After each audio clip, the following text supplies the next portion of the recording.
Good morning students. जैसे कि पता है, जैसे कि आपको पता है कि आपका जो सेट चैप्टर है, सेट कंटेंट है, वो चल रहा है। सो उससे आगे कंटिन्यू करते हैं जी। आप देख रहे हैं A union B union C, A union bracket B union C. ये हमने प्रूव करना है, शो करना है। इसमें 3 सेट्स हैं।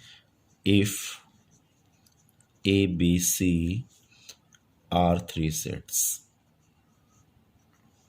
सो आज मैंने बोला था थ्योरम्स होंगी आपकी। मैं 1-2 थ्योरम्स कराऊंगा, बाकी आपको नोट्स आ जाएंगे। फिर भी आपको उस थ्योरम में कोई प्रॉब्लम लगे तो आप ज़रूर बताना चाहिए। अभी ये थ्योरम देखिए, A union B union C. सबसे पहले हमने लेफ्ट हैंड साइड लेनी होती है, उसके लिए हमने लेट करना होता है। सबसे पहले लिखेंगे लेट स्मॉल एक्स बी। ये सभी में लिखना है।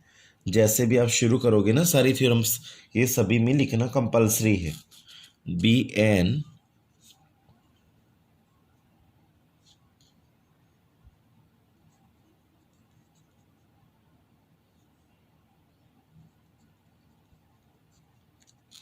एलिमेंट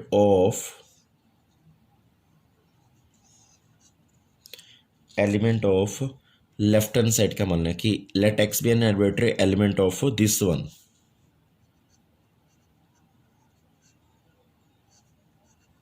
ये हमने लेट करना है सबसे पहले। इसका मतलब हमने इसका नाम एक्स रख दिया ना, कि इसका एक्स बिलोंग करता है, तो हम लिखेंगे x belong A union B union C. Then x belong A union B. इस यूनियन को हम बोलेंगे और, बिकॉज आपको पता है बेटा, यूनियन को हम और बोलते हैं और इंटरसेक्शन को हम एंड बोलते हैं। और आपको और भी लिखवा दें, यूनियन के कॉम्प्लीमेंट को माइनस इंटरसेक्शन के कॉम्प्लीमेंट को माइनस बोलते हैं, वो आगे आ जाएगा। एक सब में ले लूँगा, उसका भी लास्ट में लेंगे वो। और x belong to C, meaning इस एक्स बिलोंग को ए यूनियन बी के साथ लिया, फिर एक्स बिलोंग को सी के साथ लिया, और इस यूनियन को और लिख दिया। आप सभी स्टूडेंट सभी स्टेप्स को ध्यान से सुने, और ये साइन डालना जरूरी है। अब हम आगे चेंज करेंगे। देखो, एक्स बिलोंग, इस एक्स बिलोंग को ए से मल्टीपल करो, एक्स बिलोंग ए। इस यूनियन को क्या लिखोगे, और फिर एक्स बिलोंग को बी से करो, फिर यहाँ पे ब्रैकेट है, यहाँ पे ब्रैकेट, यहाँ पे ब्रैकेट, और ये सेम, और एक्स बिलोंग सी। बच्चों, स्टेप बड़े ध्यान से देखने वाली हैं, आपसे रिक्वेस्ट बड़े प्यार से सुनी। फिर बेटा अगला स्टेप जो है वो बहुत बहुत इंपॉर्टेंट है। एक्स बिलोंग ए, और ये वाला और फिर ये जो ए और बी के साथ ब्रैकेट थी ना, ये ब्रैकेट हटा के हम बी और सी के साथ लगा देंगे। इसे बोलते हैं एसोसिएटिव लॉ।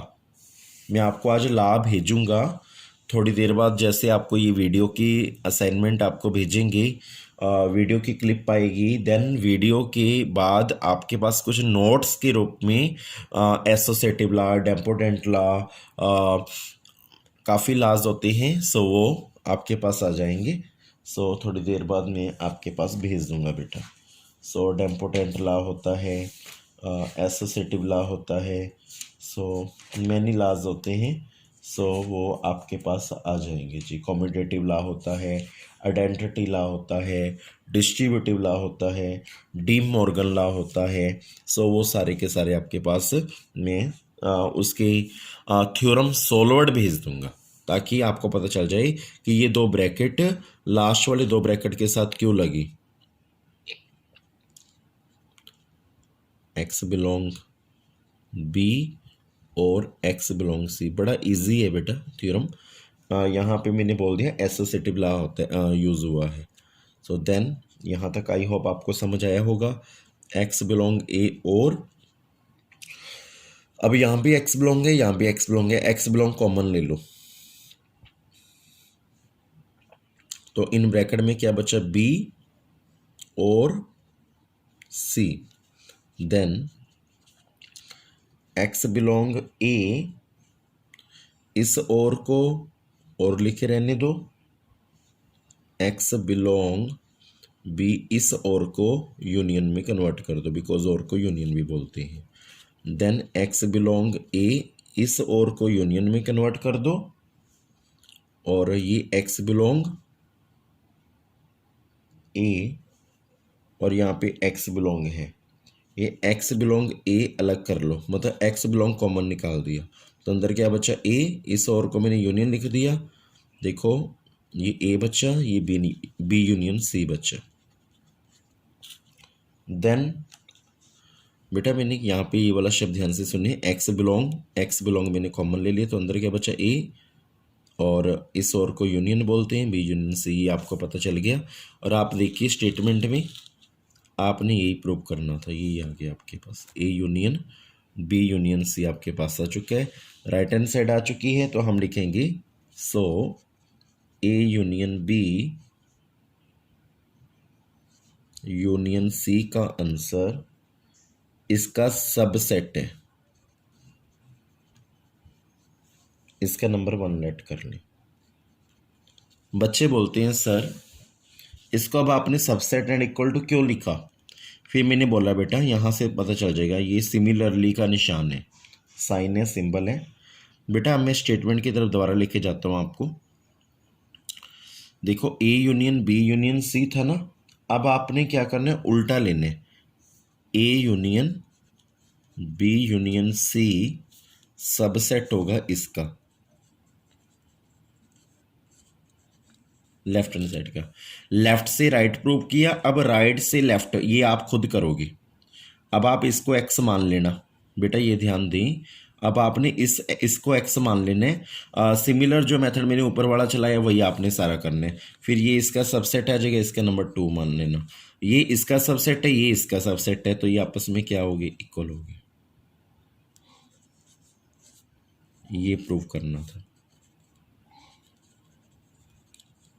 समझे स्टूडेंट, ये सिमिलरली का मतलब ये खुद करोगे आप ट्राई, इसको मैंने ब्रैकेट में लिख दिया ताकि आप इसको खुद सॉल्व करें, बिकॉज बेटा A union B union C है, इसको आप पूरे को एक्स मान लेना, जैसे मैंने ऊपर सिखाई है ना थ्योरम, ये वाली ध्यान से देखिए, x belong A union B C, पहले ए यूनियन बी, फिर इस यूनियन को और लिखा, और एक्स बिलोंग इससे मल्टीप्लाई, इससे मल्टीप्लाई, फिर बेटा मैंने इसको ओपन किया, एक्स बिलोंग ए और एक्स बिलोंग बी, इस यूनियन को और लिख दिया। देन ये दो वाले पहली दो के साथ ब्रैकेट थी, मैंने लास्ट दो के साथ ब्रैकेट लगा दी, इसे बोलते हैं एसोसिएटिव लॉ।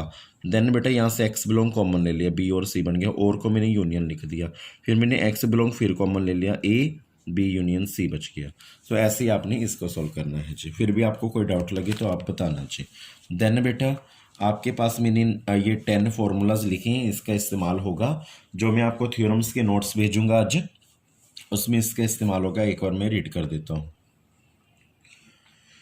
ए इंटरसेक्शन बी सबसेट होता है ए का, ए इंटरसेक्शन बी सबसेट होता है बी का, जब ए और बी इक्वल हो, व्हेन ए और B, then A intersection B equal to A equal to B होता है, जब ए बी का सबसेट हो तो उनकी ए और बी की इंटरसेक्शन ए की इक्वल होती है, ए इंटरसेक्शन ए की इक्वल होता है, ये बहुत इंपॉर्टेंट लॉ है जी, यूज़ होता है बार बार, और ए की इंटरसेक्शन एम्प्टी के साथ एम्प्टी होती है, यूनिवर्सल के साथ ए होती है, तो ये मैंने फॉर्मूला लिखवाई, और A union B A intersection B की इक्वल होती है जब ए और बी इक्वल होती हैं। तो ये 10 फार्मूलाज मैंने रिमेंबर के रूप में आपको बताई, जैसे ही आज थ्योरम के नोट्स आएंगे, बिकॉज बेटा मैं सभी थ्योरम्स तो नहीं कराऊंगा, बट बेटा आपने सॉल्व आउट करनी है, कुछ सॉल्व आउट होंगी कुछ अनसॉल्व, जो आपका डाउट डे रखेंगे वो ट्यूसडे या वेडनेसडे रखेंगे, वो आपको बता देंगी, बिकॉज आपको पता है कि मंडे से आपको ट्रिग्नोमेट्री स्टार्ट हो रही है, वो ट्रिग्नोमेट्री स्टार्ट हो जाएगी, और आज इस कंटेंट का लास्ट डे है। फिर भी आपको कोई डाउट लगता है तो आप पर्सनली मैसेज जरूर कीजिएगा। सो बेटा अब अगली थ्योरम स्टार्ट करते हैं जी।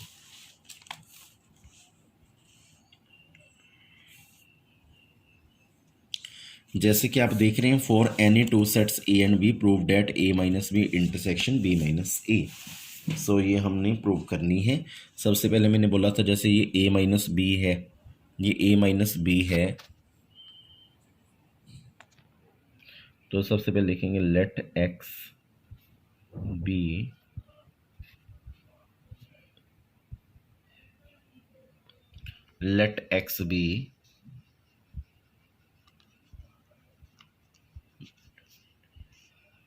arbitrary element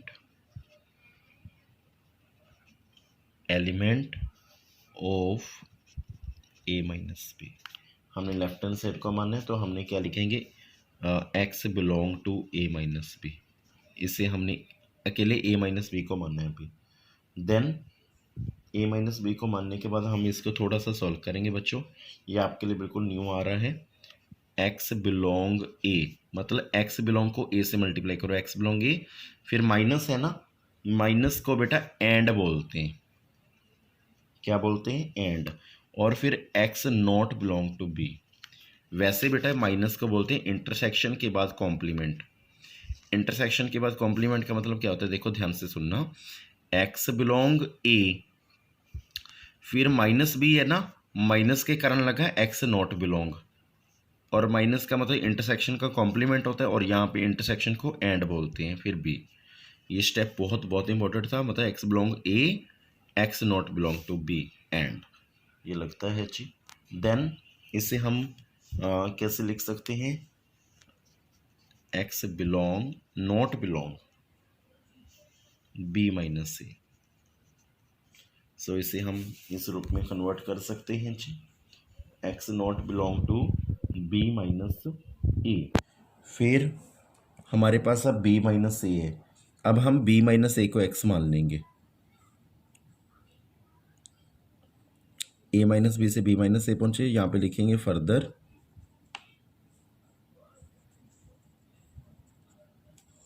any x belong to B minus A.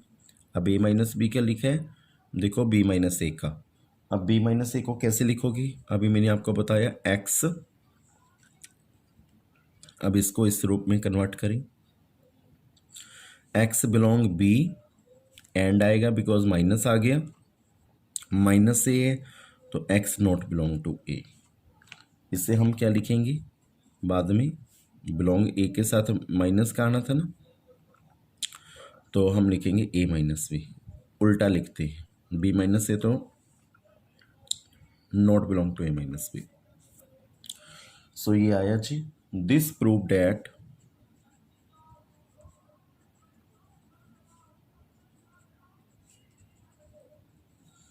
A minus B, जो स्टेटमेंट थी वो एक और उतार ली, बी माइनस सी। जब हमने ए माइनस लिया वो बी माइनस ए को नहीं बिलोंग करता, जब हमने बी माइनस ए किया तो वो ए माइनस बी को नहीं बिलोंग करता, मतलब दोनों का आंसर नहीं आ रहा ना, तो इसे हम क्या लिखेंगे, एम्पटी, कोई इसका इंटरसेक्शन पॉइंट नहीं है। सो ये बहुत बहुत इंपॉर्टेंट थ्योरम थी जो मैंने आपको करवाई। बाकी और भी थ्योरम्स मैं लेता रहूँगा और आपको करवाते रहेंगे जी। देन अभी आपको एक सेकंड का और पार्ट करवाना है। एक थ्योरम अभी मैं आपके लिए और ले रहा हूँ और आपने वो ध्यान से फॉलो करनी है जी।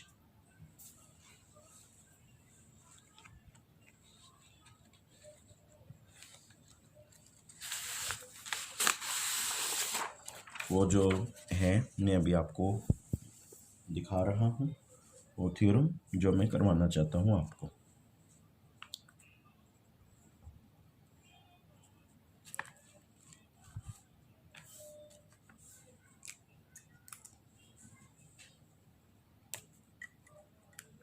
वो मैं स्टेटमेंट लिख रहा हूँ बेटा,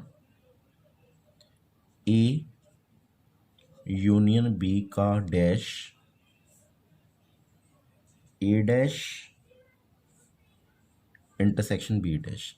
डैश का मतलब होता है बेटा कॉम्प्लीमेंट। क्या होता है जी, कॉम्प्लीमेंट। सो सबसे पहले आपको पता है हमने इसको प्रूव करना है, लिख देंगे if A and B are two sets. ये स्टेटमेंट है, ये हमने क्या करना है, प्रूव करना है, जो मैंने अंडरलाइन किया है यहाँ पे लिखना था मैंने, देन दिस वन। सो ये थ्योरम स्टार्ट करते हैं। सबसे पहले आपको पता है वही line, let x B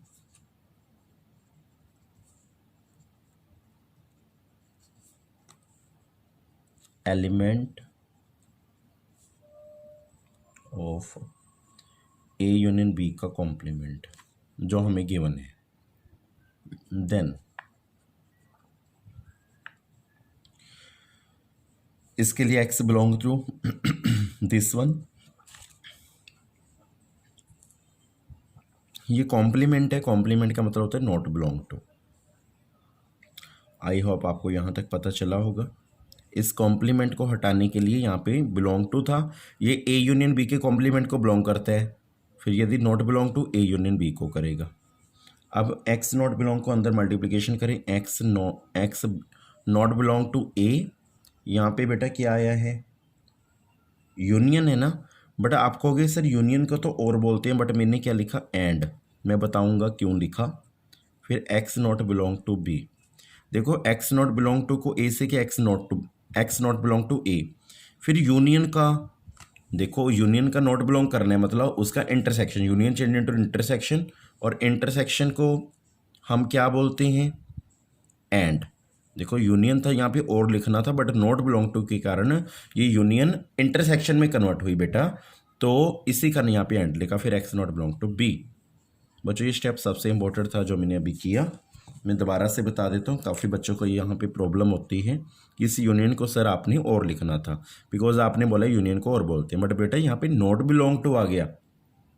not belong to में क्या होता है, union change into intersection and intersection change into union. So ये आपके ध्यान रखना। फिर इंटरसेक्शन को मैंने एंड में कन्वर्ट कर दिया। देन इस नोट को हटाने के लिए मैंने ए का कॉम्प्लीमेंट लिख दिया, और फिर एंड इस नॉट बिलोंग टू को हटा के मैंने बिलोंग टू डाल के बी का कॉम्प्लीमेंट लिख दिया, बिकॉज कॉम्प्लीमेंट हटाना हो तो नॉट बिलोंग टू आ जाता है, और नॉट बिलोंग टू हटाना हो तो कॉम्प्लीमेंट आ जाता है। So then x belong to मैंने कॉमन ले लिया ऑल ओवर। सो बाकी बचा A intersection and B, sorry A complement and B complement. X belong to मैंने दोनों में से कॉमन ले लिया। देन नेक्स्ट स्टेप में x belong to A, and को बोलते हैं इंटरसेक्शन, बी का कॉम्प्लीमेंट। आप देख रहे हैं आपका ये आंसर आ गया है, ठीक है जी। तो हम इसको लिख सकते हैं ए यूनियन अपना ए यूनियन बी के कॉम्प्लीमेंट का जो आंसर आया है वो है सबसेट है A complement intersection B complement का, लेट बी नंबर 1। फिर हम एक स्टेप और करते होते हैं बेटा। देखो लेफ्ट थ्योरम्स में स्पेशलिस्ट है लेफ्ट को राइट के इक्वल पंचा और राइट को लेफ्ट के। अब जैसे मैंने लेट एक्स भी आर्बिट्री एलिमेंट लेफ्ट को मानना था, अब मैंने इसको मानना है। एक्स का नाम चेंज कर दूंगा वाई, इससे लेके हम क्वेश्चन को सोल्व करेंगे। ध्यान से देखिए अगेन, लेट वाई बी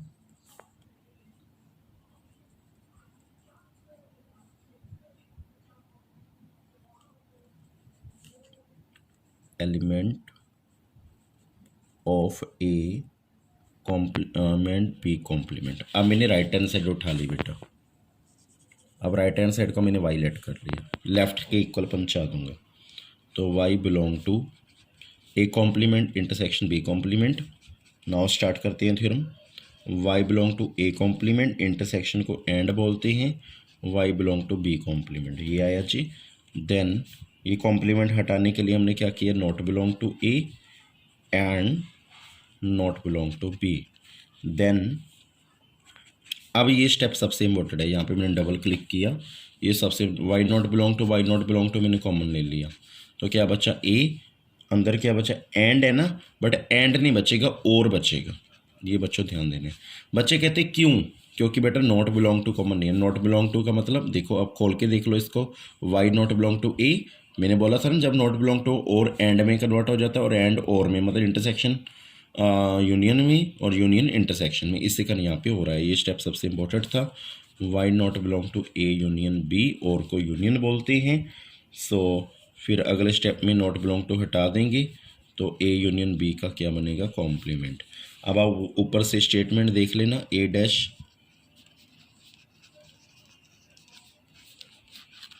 अब आपको मैं स्टेटमेंट दिखाता हूँ। देखो यहाँ से हम यहाँ तक पहुँच गए, चेक कर सकते हो। देन फ्रॉम 1 and 2, यदि आप फर्स्ट क्वेश्चन में देखें A union B complement subset है इसका और ये सबसेट है इसका, तो ये आपस में क्या होगी, इक्वल। 2 बार प्रूव करना होता है, ये मैं आपको बार बार बोल रहा हूँ, ये ना हो कि आप अपनी मर्जी करें एक बार प्रूफ करें। सो ये बहुत बहुत इंपॉर्टेंट थ्योरम थी, जैसे कि आपने देखा। फिर भी आपको कोई डाउट लगता है तो आप पर्सनली मैसेज ज़रूर कीजिएगा बेटा। सो बाकी सॉल्वर्ड आपके पास थ्योरम्स आ जाएंगे। एक थ्योरम मैं सबसे एंड में कराऊंगा, एक वेन डायग्राम का क्वेश्चन है जी। देन फिर आपके पास थ्योरम के नोट्स आएंगे, उसमें से हो सकता है आपके एक आधी प्रॉब्लम हो, बट वो सॉल्वर्ड है, शायद आपको समझ में आ जाएंगे। सो कुछ अनसॉल्वर्ड होंगे जी। अब आप देख रहे हैं एक स्टेटमेंट, टुडे सेकंड लास्ट सम, ये बहुत बहुत इंपॉर्टेंट सम है और आप इसमें पूरा पूरा साथ देना बेटा। स्टेटमेंट है, इन ए ग्रुप ऑफ 50 स्टूडेंट, ये आप देख रहे हो सारी की सारी स्टेटमेंट है। मैंने बोला था ना कल आपको 3x3 ऑर्डर के वेन डायग्राम के अकॉर्डिंग एप्लीकेशन ऑफ सेट मैंने स्टार्ट की थी ना बेटा, स्टेटमेंट सम, वो उसको आगे कंटिन्यू कर रहे हैं। In a group of 50 student, 50 students का ग्रुप है। Then number of students studying French English Sanskrit was found to be as, ਜਿਹੜੇ स्टूडेंट ने बेटा वो फ्रेंच इंग्लिश से संस्कृत की स्टडी कर रहे नहीं। सो फ्रेंच जो पढ़ते हैं वो रीड करते हैं वो 17 है, इंग्लिश करते हैं 13 है, संस्कृत करते हैं 15, फ्रेंच एंड इंग्लिश दोनों जो करते हैं 9, इंग्लिश एंड संस्कृत जो करते हैं वो 4, फ्रेंच एंड संस्कृत जो करते हैं वो 5, इंग्लिश फ्रेंच एंड संस्कृत जो तीनों करते हैं वो 3 हैं। बाकी ये चीज़ें हमने फाइंड करनी है, ये बाद में रीड करेंगे। सो पहले इस सम को सॉल्व आउट करते हैं जी। और आई होप आप इस लेक्चर को बड़े प्यार से फॉलो करेंगे। फिर भी आपको कोई डाउट लगता है तो पर्सनली मैसेज ज़रूर करेंगे। इन ए ग्रुप ऑफ 50 स्टूडेंट्स, सो आपको पता चल गया। सबसे पहले लिखेंगे लेट एफ, एफ का मतलब क्या है, B set of students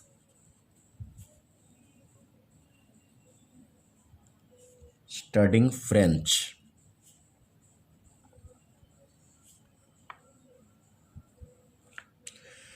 and E be set of studying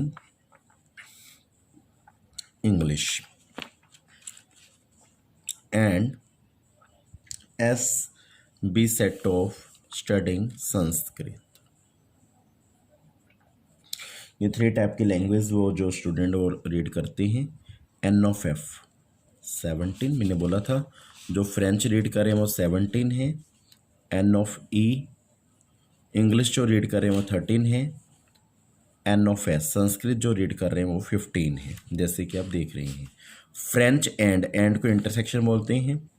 French and English जो रीड कर रहे हैं वो 19 है। इंग्लिश 9 है, सॉरी वो मिस्टेक होगी। इंग्लिश एंड जो संस्कृत है वो है 4 और फ्रेंच एंड संस्कृत जो रीड कर रहे हैं वो है 5। इंग्लिश फ्रेंच एंड संस्कृत तीनों जो रीड कर रहे हैं वो हैं 3। सो ये मैंने बोला। बाकी क्या क्या फाइंड करने हैं वो ऑलरेडी आ जाएगा, इसमें कोई दोहरा नहीं है। फ्रेंच ओनली है या समथिंग एल्स वो आपको बता देंगे जी। सो अब ये चीज़ें आपने देखी। अब जैसे मैंने लिखा फ्रेंच, पहले मैं आपको डायग्राम बता दूं। ये फ्रेंच का है, ये इंग्लिश का है और ये संस्कृत का है। ये फ्रेंच का, ये इंग्लिश का, ये संस्कृत का। ये वेन डायग्राम के याद जरिए बेटा ये 3x3 वाले सम बड़े इजीली फाइंड आउट होते हैं। ये यूनिवर्सल सेट है, रेक्टेंगल फॉर्म में लेते हैं जैसे कि आपको पता है। इससे हम में देखो बेटा ध्यान से सुनना, यहाँ से जो मैं शेड कर रहा हूँ देखो, अब ध्यान दें यहाँ तक ये सारे पोर्शन को ए लेट कर लिया, इस पोर्शन को मैंने बी लेट कर लिया, इस पोर्शन को मैंने सी, इसको मैंने डी, इसको मैंने ई, इसको मैंने एफ, इसको मैंने जी लेट कर लिया जी। सो सबसे पहले आया था, मैं आपको बता दूं आपकी जानकारी के लिए, फ्रेंच।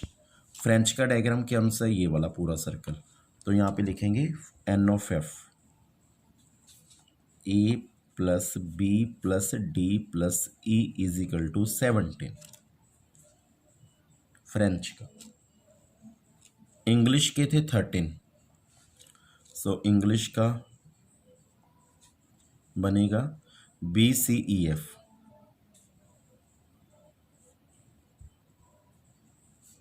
कितने हैं जी, 13। संस्कृत का डी ई, एक ही क्वेश्चन करा रहा हूँ, बड़े ध्यान से सीखना बेटा सभी बच्चे। F plus G is equal to कितना, 15। सो अब आया, बाकी स्टेटमेंट मैं आपको दिखाता रहूँगा। एफ इंटरसेक्शन ई, मतलब एफ और ई की इंटरसेक्शन, ये एफ है ये ई है। एफ और ई की इंटरसेक्शन कौन सी आ रही है, आप ध्यान दें, बी और ई। देखो ये वाली दोनों, यहाँ पे लिखेंगे एफ इंटरसेक्शन ई कितनी है, बी प्लस ई, ये 9 गिवन था, मैंने स्टार्टिंग पॉइंट में लिखवाया आपको यहाँ पे। देन इंग्लिश और संस्कृत की ई और एफ, इंग्लिश और संस्कृत की ई प्लस एफ कितनी है, 4 है। सो ये लिख दीजिए। देन फ्रेंच और संस्कृत की, फ्रेंच और डी प्लस सी, डायग्राम में देखना है बस आपने, मेनली डी प्लस सी वो अपने को गिवन है 5, डी प्लस सी फ्रेंच और संस्कृत के इंटरसेक्शन दिस वन।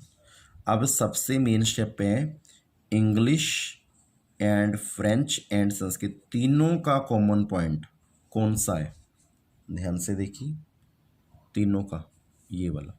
देखो ये संस्कृत की लाइन आ गई, इसमें इसमें इंग्लिश की आ गई, मैं हाईलाइट करके दिखाता हूँ ग्रीन पेन से। ये तो आ गई संस्कृत की लाइन, और ये आ गई अपनी फ्रेंच की, और ये आ गई इंग्लिश की। तीनों का कॉमन पॉइंट क्या हुआ, ई, मतलब तीनों की इंटरसेक्शन आ गई ई। सबसे पहले आपने ऐसे बनाने, काफ़ी टाइप के क्वेश्चन हैं, वो आपको मैं आज सेंड कर दूंगा स्टेटमेंट्स। सो ये आपने सीखा। जैसे अब आपके पास ई की वैल्यू आ गई है, ई की वैल्यू यहाँ पे पुट कर दें तो डी की आ जाएगी, डी की वैल्यू आ गई 2, यहाँ पे मैंने लिखता रहूँगा, ई की वैल्यू आ चुकी है। बाद में क्वेश्चंस पूछे गए हैं उसके हम आंसर्स देंगे। फिर ई की वैल्यू 3 इसमें पुट कर दें, ई प्लस एफ में 3, ई प्लस एफ हमें गिवन था 4, 3 plus F is equal to 4, F की वैल्यू आ गई 1। एफ की वैल्यू 1 आने के बाद अब आपने क्या करना है, जो एफ की वैल्यू आने के बाद आपके पास बी प्लस सी था, ई की वैल्यू यहाँ पे पुट कर दें, B plus E is equal to 9 है, ई की वैल्यू 3 यहाँ पे पुट कर दें, बी की वैल्यू आ गई 6। सो हमने ये वैल्यूज़ फाइंड कर ली। सो जैसे जैसे हमें गिवन है वैसे वैसे हम वैल्यूज़ फाइंड आउट कर रहे हैं। सो सारी वैल्यूज़ फाइंड आउट करके मैं यहाँ पे रख लूँगा। अब आपके पास एफ है, आपके पास बी है, आपके पास डी है, आपके पास ई है। सो डी यहाँ पे था डी प्लस ई, यहाँ पे डी प्लस ई है, डी प्लस ई की जगह हम लिख सकते हैं 5, इसमें पुट कर रहे हैं, डी प्लस ई की जगह हम लिख सकते हैं 5, एफ की जगह हम लिख सकते हैं 1, फिर जी की वैल्यू आ जाएगी 6 plus G is equal to 15, G की वैल्यू आ गई 9। सो ये न्यू वैल्यू आई जी। सो उसके बाद बी प्लस ई की जगह हम 9 लिख सकते हैं, ये बी प्लस ई की जगह हम क्या लिख सकते हैं 9, यहाँ पे लिख सकते हैं बी प्लस ई। देखो बी प्लस ई का आंसर 9 है ना बेटा, यहाँ पे बी प्लस ई की जगह हम 9 लिख सकते हैं, प्लस सी, यहाँ पे देखिए प्लस सी, एफ की वैल्यू क्या गिवन थी 1, ये पुट कर दो, इक्वल टू कितना 13, 10 plus C is equal to 13, C की वैल्यू 3 आ गई, ये सी की भी आ गई। अब बेटा और करेंगे, ए बी डी ई ऊपर गिवन है 17। सो हमारे पास लगभग वैल्यूज़ हैं डी की यहाँ पे अब देखते हैं किस किस की वैल्यू गिवन है। यहाँ पे डी प्लस ई है ना, डी प्लस ई की जगह 9 पुट कर दो।